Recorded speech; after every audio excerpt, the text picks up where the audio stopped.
শহরে ফের বেপরোয়া যানের বলি দুজন। রেশারেশির জেরে বিটি রোডে বেসরকারি বাসের ধাক্কায় বাইক আরোহীর মৃত্যু ঘিরে উত্তপ্ত এলাকা। ক্ষুব্ধ বাসিন্দাদের পথ অবরোধ, পুলিশের সঙ্গে বচসা। খিদিরপুরের বাবুবাজারেও ট্রেলারের ধাক্কায় মৃত্যু এক ব্যক্তির। শহরে ফের বেপরোয়া যানের দৌরাত্ম্য। বেসরকারি দুই বাসের রেশারেশিতে প্রাণ গেল বাইক আরোহীর। বিটি রোডে চুনিবাবুর বাজারের কাছে মোটর বাইকে করে গলি থেকে বেরোচ্ছিলেন বছর 36-এর অমিত সাউ। তখনই শ্যামবাজারমুখী 230 নম্বর বাসের ধাক্কায় রাস্তায় লুটিয়ে পড়েন যুবক। ঘটনাস্থলেই মৃত্যু হয় তার। 230 বাস ওকে ধাক্কা মেরেছে, মেরে আবার ওকে ঘুরিয়ে নিয়ে গেছে, নিয়ে চাকা চাপিয়ে দিয়েছে মাথায়। উনি ডেড হয়ে গেছে।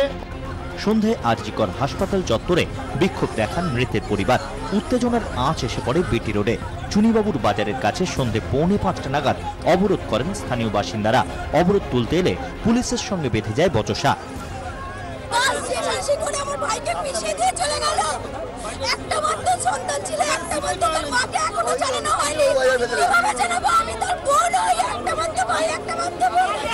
পুলিশ জানিয়েছে বাইক আরোহী অমিতের মাথায় হেলমেট ছিল না। তবে পরিবারের দাবি হেলমেট পরেই বেরিয়েছিলেন অমিত।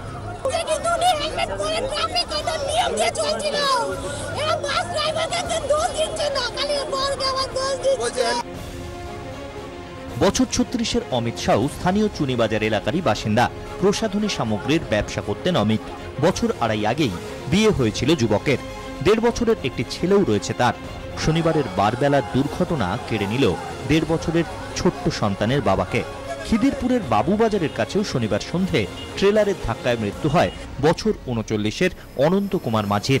বাইকে করে আসার সময় পেছন থেকে একটি ট্রেলার ধাক্কা মারে তাকে। গুরুতর জখম অবস্থায় তাকে নিয়ে যাওয়া হয় সিএমআরআই হাসপাতালে। সেখানেই মৃত্যু হয় বাইক আরোহীর। ওয়াটগঞ্জ থানা ঘাতক ট্রেলারটিকে আটক করেছে। ব্যুরো রিপোর্ট, 24 ঘন্টা।